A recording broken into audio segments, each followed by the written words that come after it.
through the bedlam. Why cover up your face on the new supermoon night? Why close your lid down on your star-eye gaze? Why the puffed up flecks of clouded gray? Are you really getting the effect off the replicas that are built for materialism's display? Are those dried phantoms an influence on you to keep appropriating, hoping to fill the hall of longing by a slippage of promise that they say will keep you sane by some slight recognition from the herd of entertainers? Willy-nilly, will this help complete your purpose for living? Lost, are we losing the magic? Lovelessness is not art.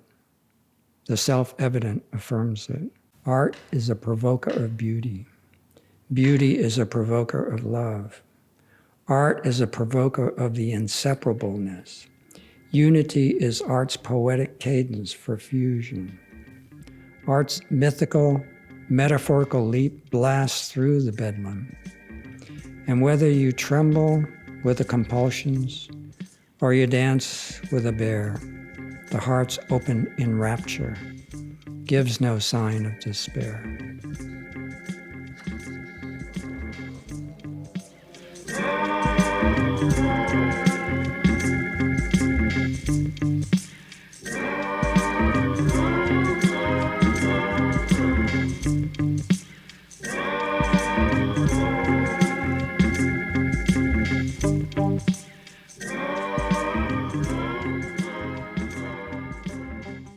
My name is Thom Cooney Crawford. I'm an artist. I do sculpture, painting, and I write poetry. And I am currently living in Easton, Pennsylvania. I grew up in a small town in Massachusetts until I was 12. My parents moved to Miami from there. And from Miami, we moved to Birmingham, Alabama. So it was during that time, from moving from Miami to Birmingham, that I became a lot more interested in art. And my mother suggested private classes and so forth. But what really occurred that really helped me get involved was that my uncle, who lived in Massachusetts, was an artist. And he went into advertising, but he was a good fine artist. He went to the Worcester Academy of Art on a scholarship. And he saw some drawings of mine. And this is just when I was a senior in high school. And he suggested I go to the Provincetown workshop during the summers. So I was just out of high school in 1963.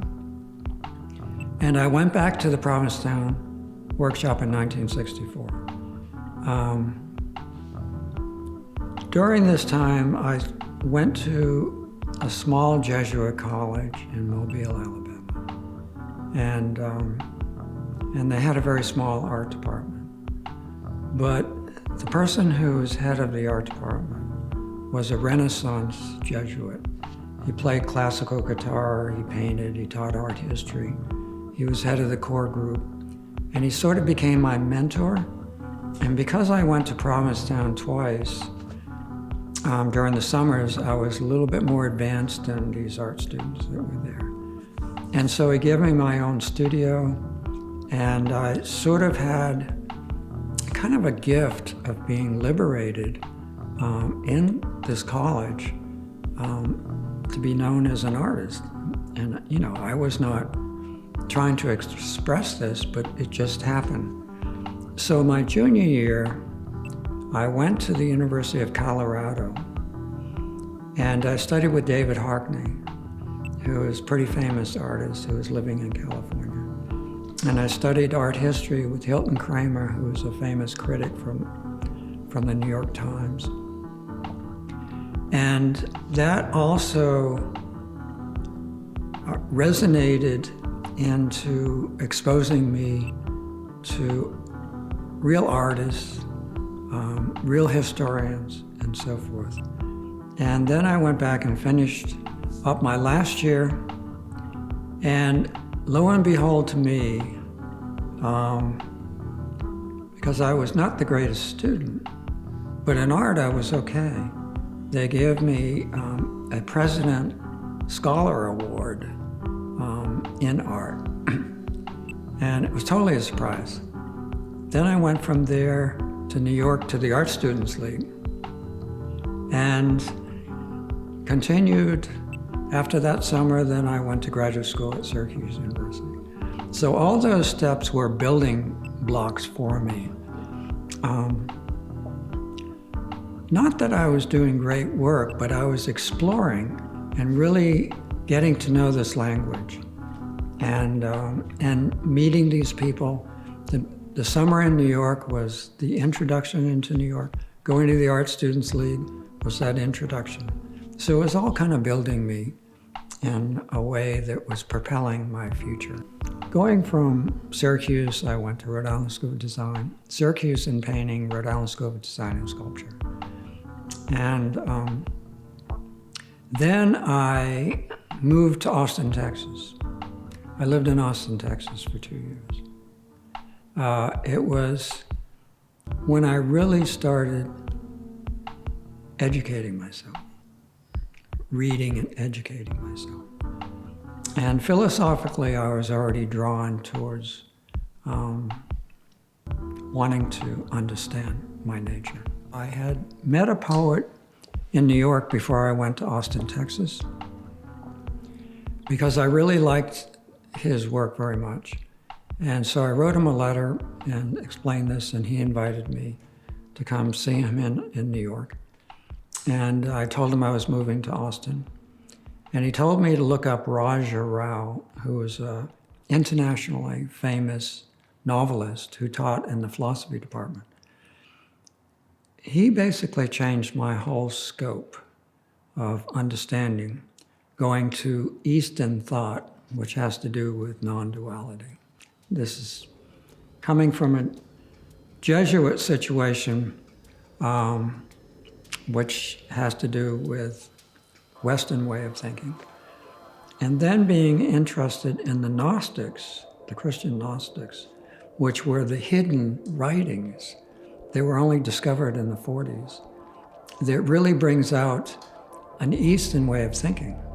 And so finally coming and meeting an Indian sage that visited Austin, Texas, became a way for me to understand what I had been seeking.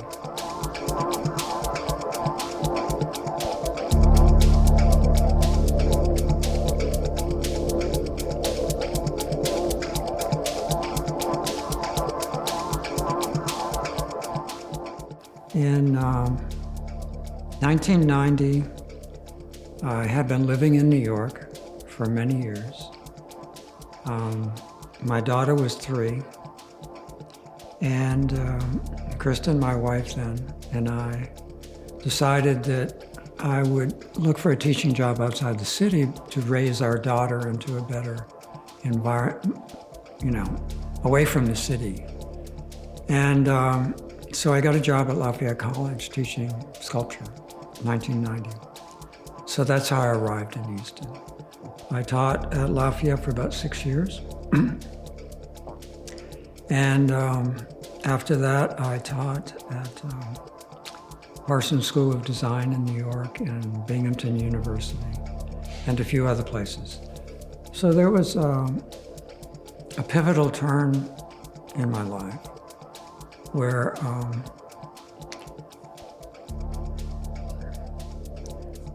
what happened after 9/11 and so forth, I had been creating a lot of models for sacred space. And these are sculpture constellations. And I was working with this foundry in Long Island City. Now, my belief of sacred space has to do with PowerPoints around the earth. If you look at a lot of the cathedrals, that, like Chartres and so forth, They're built on PowerPoints, which the ancients had already discovered through astrological signs and so forth. These PowerPoint aspects, which I discovered more and understood more when I eventually moved to Ireland, are places of worship, of reference, of peace, of a certain energy force that has a magnitude that really brings a unified aspect together. During this time, I was working in this direction, and I had some possibilities of a number of commissions that fell through, like 3 or 4, and a couple of the commissions were going to the Middle East at this point. And so that all fell through. I felt that I needed to really get away from New York. I needed to get away from the art world. I stopped showing in galleries. I needed to get away from this foundry situation. And I decided to stop teaching, and I decided to leave the States, and I decided to leave showing. One of the reasons I decided to leave showing, because I felt I didn't reach the depth and the inquiry that I felt drawn to. So when I lived in Bavaria for the time I did, I eventually chose to live in Ireland. And that was a period of resuscitation, a rejuvenation, of becoming more one with the wildness and the beauty of nature. I came back to the States in 2010, and I worked on a print project at Lafayette College. And I have friends in Easton that I stayed with when I came back. And I had thought about moving to New York, but it was too expensive. So I just ran into another artist who I knew in Easton and heard about the loft that I'm in now. And then Carl Sterner and Gay, who I knew very well, brought me over here to a going away party of the person that was renting this loft. And so this was in June of 2010 that I moved into this loft and moved back to Easton. Flutter off the rushing tides. Your mind is such a flutter, fluttering. Come back to the pure water and go upstream.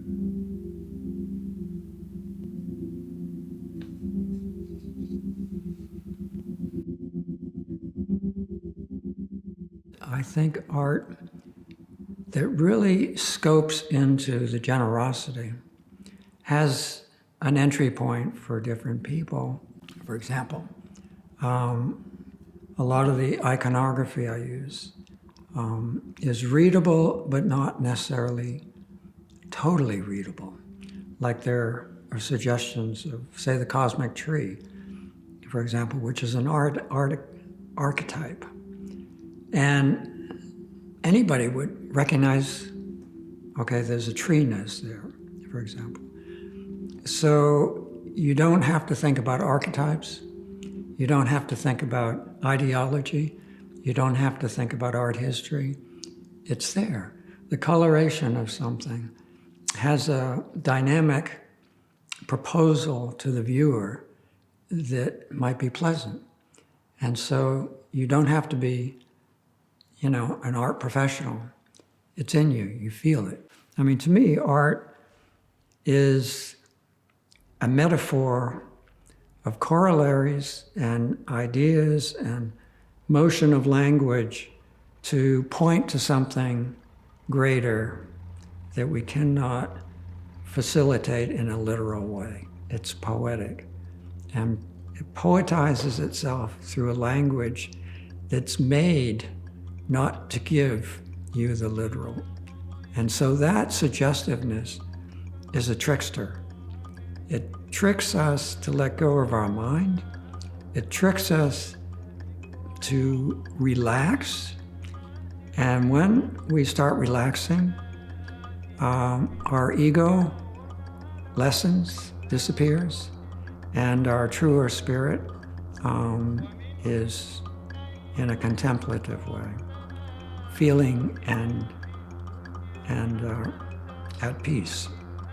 And so that's the harmony, I think, that art gives. Thom means twin. I have these twin materials that I appreciate. I become a sculptor when I'm sculpting, a painter when I'm painting. And like I said, I do write poetry, and that's really part of the magnitude of expression for me also. The surrogate situation we live in today removes us from the earth and the touch. My sculptures are very touchable. I work with my fingers. It's organic. It has a visceral energy to it. They're very ancient, oriented, primeval, but they're also very space age. It's like the inner travel into another cosmos. And basically, it's dealing with an awakening. And the faces, one side is meditative, the other side has a lot of scarifications, which really suggest life experiences, which also, in the sense of wisdom, one person gains compassion.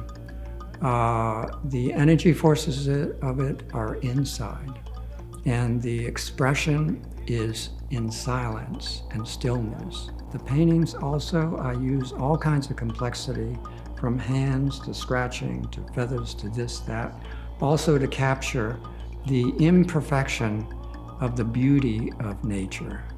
And the energy forces of touch are very important to me with the painting and with the sculpture. And I feel that it's a transporter, that it takes you into another world. And there are many, many worlds within worlds, both within the sculpture and the painting. Internally, it's coming to a point of being oneness with what you do. There's a turning point where your language, the aesthetic aspect, the vision that you're working with, they all come together. And by that totality, I would say I'm an artist. What you want are freshness. You want an innocence. You want to seek out the wonder of it, which is unknown. The combination of all these different levels, being material, being craft, being aesthetic, being idea, and everything is kind of orchestrated. I mean, it is like, for me, it's like a symphony of all these different instruments. And then they lead me more than I lead them. When I try to control, it usually stiffens up. So it's my imprint in the end, but how I get there is different every time. And that's the beauty of the adventure. When I finish a piece, whether it's difficult or not, I'm totally detached. So it's tedious, it's long, it requires a lot of attention and a lot of physicality in that direction. But it's not, when I'm in that zone, it doesn't really bother me. It excites me. It's like when you have pain, and then after pain you forget it, type of thing. But this is kind of beautiful pain. It really strokes itself into a creative formation, which is compelling and still wondrous to me. The figures I name Orpheus, right? And Orpheus